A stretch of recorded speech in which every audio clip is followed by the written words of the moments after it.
Bonjour, aujourd'hui nous allons prudemment, après avoir consulté moultes informations, nous intéresser à la sensation introvertie, SI en anglais, qui est la fonction dominante des types ISTJ et ISFJ. Il s'agit également de la fonction auxiliaire, donc deuxième fonction, des types ESTJ et ESFJ. C'est chez ces quatre types qu'elle est la plus visible. La sensation introvertie est une des quatre fonctions dites irrationnelles de perception. Elle détermine la manière dont le sujet perçoit l'environnement extérieur. Plus de 40% de la population utilise cette fonction en dominante ou en auxiliaire. C'est la fonction la plus répandue dans la population, et pourtant c'est la plus difficile à expliquer. Let's go! La sensation introvertie recueille et stocke les impressions vécues dans une grande base de données, laquelle est archivée dans le subconscient du sujet. Par exemple, lorsqu'un individu utilisateur de la sensation introvertie entre dans une nouvelle pièce, celle-ci n'est pas observée telle quelle à l'instant T, mais elle est comparée aussitôt aux données stockées précédemment, et elle est vue, perçue et ressentie en fonction d'expériences passées relatives. Pour le type sensation introvertie, l'expérience immédiate n'est pas réellement perçue telle quelle. Elle est immédiatement reliée aux expériences antérieures afin de tester et de rechercher s'il y a des différences ou des similitudes de fait. Le sujet utilisateur de la sensation introvertie remarquera immédiatement si le pain de la boulangerie est un peu plus salé que d'habitude, ou si quelqu'un a déplacé de quelques centimètres un stylo de son bureau. Car il a en lui des repères, il a la sensation et l'image de son bureau tel qu'il doit être et le goût du pain tel qu'il doit être par rapport à la moyenne des impressions passées recueillies.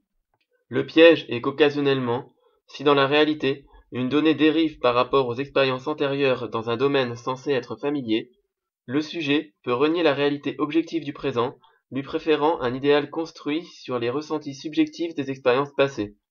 Cet idéal devient alors sa réalité, aux dépens de la réalité objective du moment.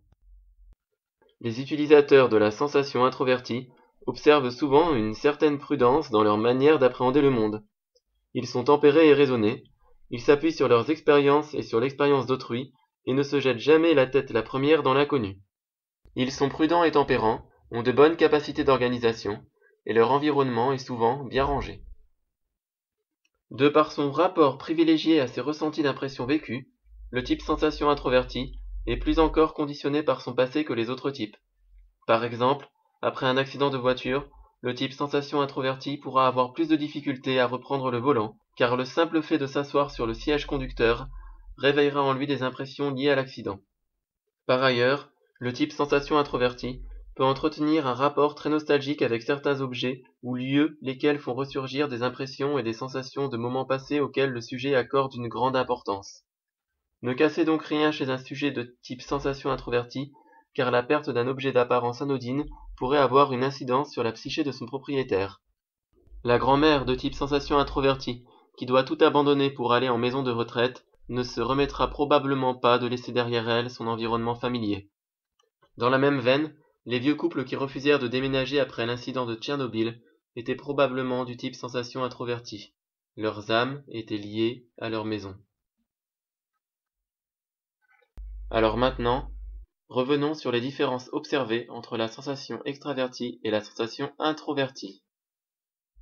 La sensation introvertie voit les expériences du présent de manière subjective au travers le filtre du ressenti des expériences passées, alors que la sensation extravertie voit les objets et les expériences du présent de manière objective, c'est-à-dire de manière intrinsèque.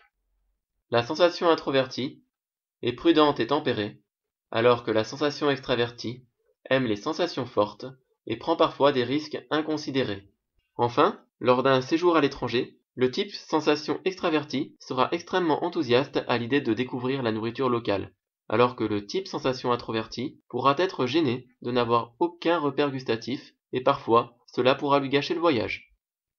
La fonction qui équilibre la sensation introvertie est l'intuition extravertie. Si celle-ci n'est pas assez développée, l'utilisateur de la sensation introvertie peut être maniaque ou psychorigide. Il peut accorder une importance exagérée aux détails, il peut s'enfermer dans un comportement routinier et vouloir à tout prix éviter le changement.